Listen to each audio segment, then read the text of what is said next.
Hey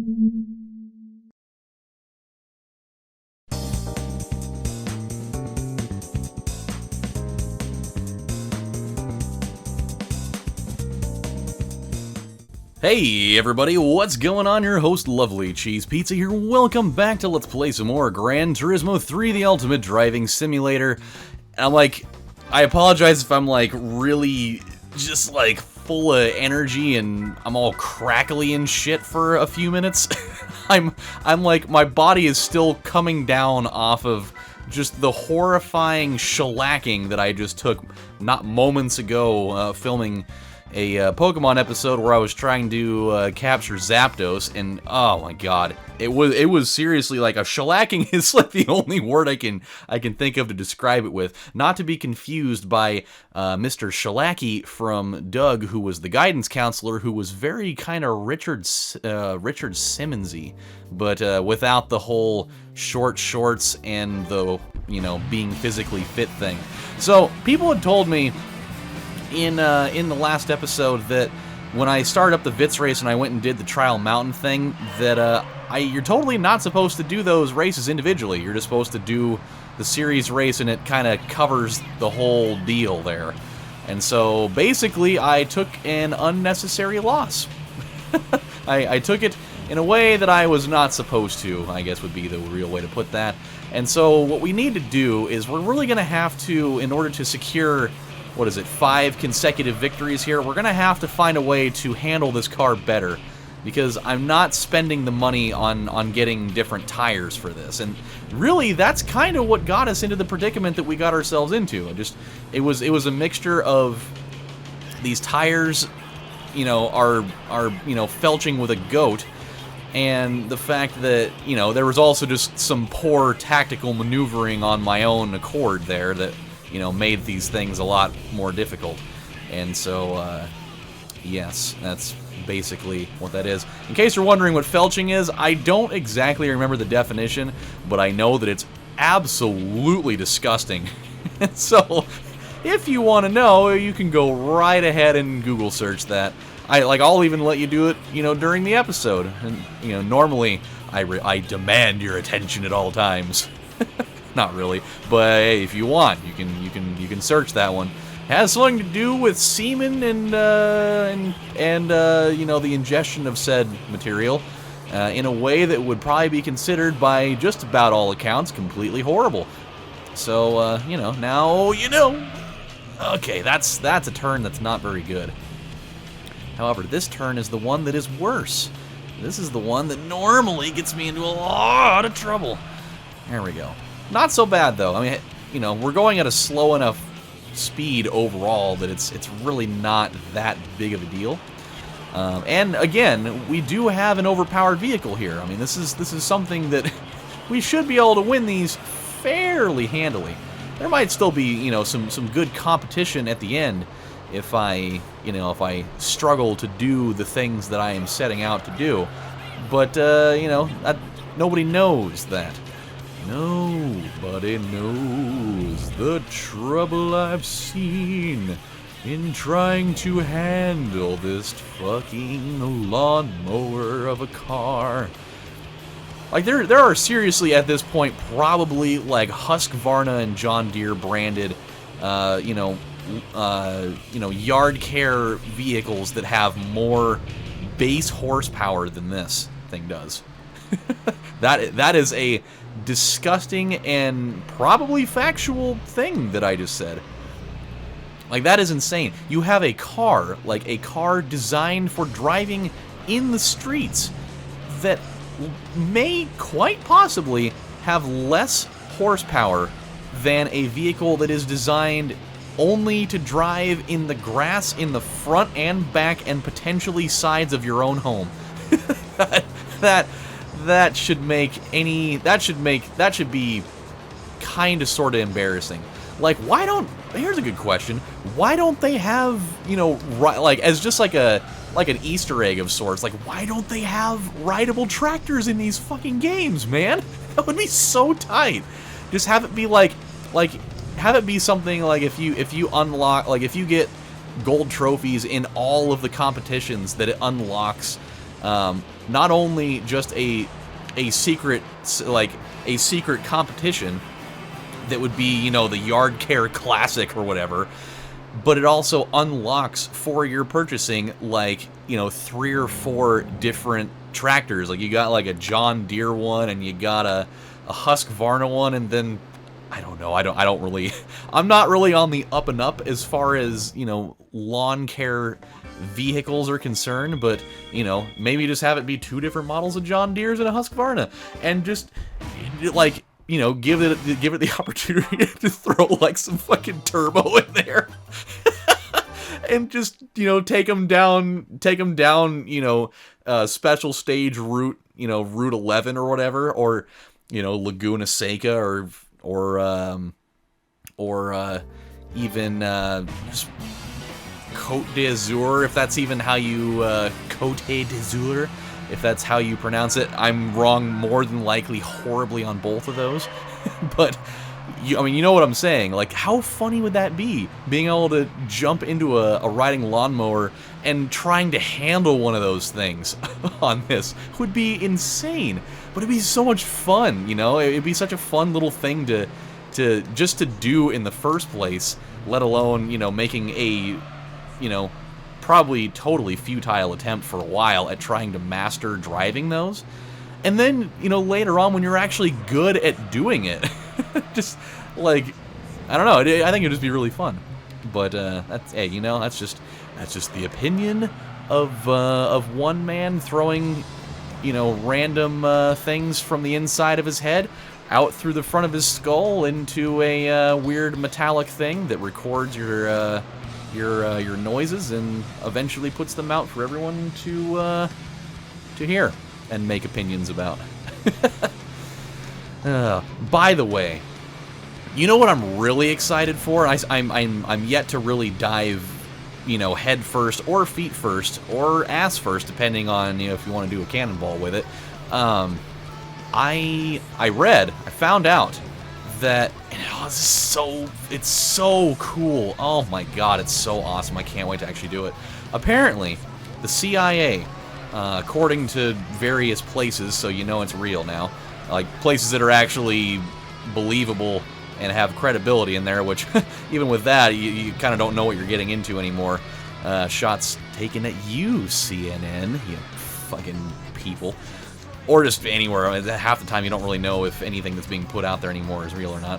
But apparently, as far as I have been told, the CIA, like, declassified like 12 million documents, and now they are like public domain, and so they're out there for the consumption of the people, which means that things out there, you know, I'm assuming there's probably like some sensitive alien files and stuff out there. I would assume. You would think if there's 12 million declassified informational things out there, that's got to be part of it. But one that has been confirmed that it's there are like all the studies and like research and stuff that's, I believe, probably not redacted, like redacted lists information on Project MK Ultra, which oh man, I've been wanting to like read up more extensively on that for such a long time.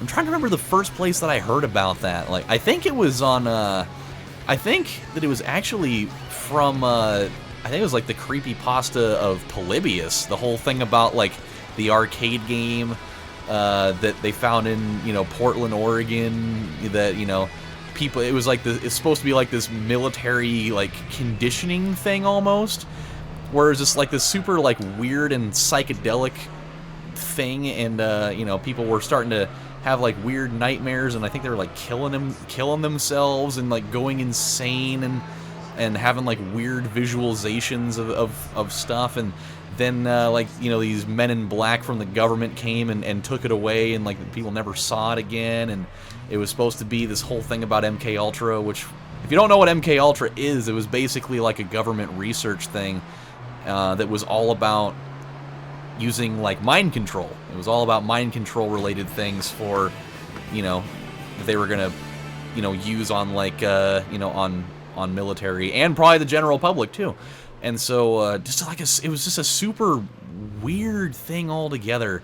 And I'm so happy that that information's going to be out there now, that you can actually kind of check in a little further on it and be like, oh, this is what you guys were doing, huh? I mean, not just like brainwashing people in the office so that they could, so that they could come bring you, some pizza or whatever out of, from across the street over at Italian Dan's or whatever. But yeah, they were gonna be like really getting to find out exactly all of the things that they were planning on using that for. I think is probably one of my, and like probably like the results of those different things. Like that's what I'm really interested in. I want to know. I just want to know like what their intentions were completely and wholly with that.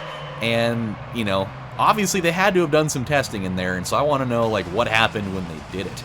And so, oh, it's gonna be so cool. And I just want to see like what else is in there. I'm sure there's gonna be all sorts of other crazy ass things in there. Like I think I read about like another type of military project that they tried doing with like involving like cats as like reconnaissance tools or something like that, where they try to like strap like microphones to stray cats and have them try to go like wander into like behind enemy lines so that they could record conversations. But I think just all in all, the reliability of that obviously was terrible. So there's no way we're like, here, kitty, from next to the garbage can behind the Arby's, we've got something special for you.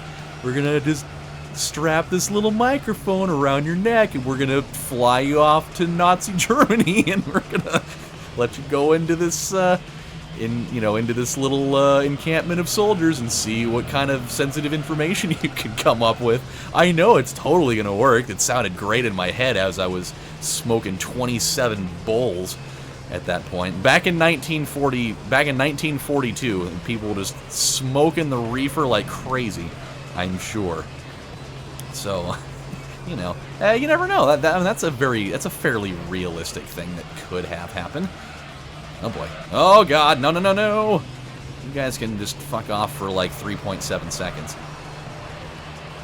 At least I'm liking the way that these races are shaping up, in comparison to what happened in that Pokemon video. Like, the stress that built up from that, I probably sprouted at least 7 gray hairs just over the course of that. Like, it was such a wild case of, one, it started off with pure bullshit that was kind of sort of my own fault, but at the same time, like, not really, because, like, who would have known that this particular chain of events happens this way?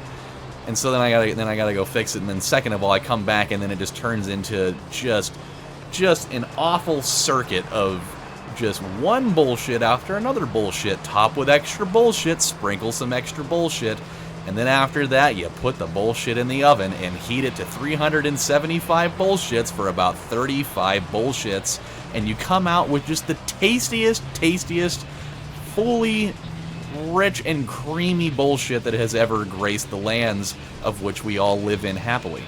Hopefully. I'm sure there's probably people that live in certain places where they do not live happily, but I live where I live happily, and so because it's me, that means all of you should be living happily. Ding, ding, ding, ding, ding. Okay, I do like that all of these races are 2 laps. I know that I kind of did the whole spiel on how I love them being 3. But when you're driving cars that are generally this slow, that extra lap, you kind of feel like, man, this just seems like a little too much. So having these Vitz races be 2, a pretty good idea. It's pretty good, actually. Okay, you need to step off right now, okay? I mean, you need to follow the rules of the road. We are on what is probably considered somewhere to be a city street, so you cannot be slamming into my ass right now. I don't swing that way. Okay, you're just gonna ram it into me now. That's good. That's good. I didn't even lube up the back of the car there. He's just going all the way in. Apparently he did not realize that no means no. You cannot enter the no-no square just whenever the hell you feel like it there, bub. But he's gonna do it. Oh yes he is, because he's had at least about 4 or 5 gin and tonics, and at that point, I mean, he is unstoppable. He will not be denied from the quest he has set out for in his, button-down stripy shirt with the long sleeves that he rolls up, which, hey, you know what, I wear those sometimes, so, but not for the reasons that he's doing it. I'm gonna dress up all nice and awesome, and I'm gonna spike my hair, and I'm gonna wear my, my Steve Madden shoes with my acid wash jeans with the holes in the knees, and that means I'm gonna be fucking... Everybody's gonna be lining up to have some of the fucking Joel.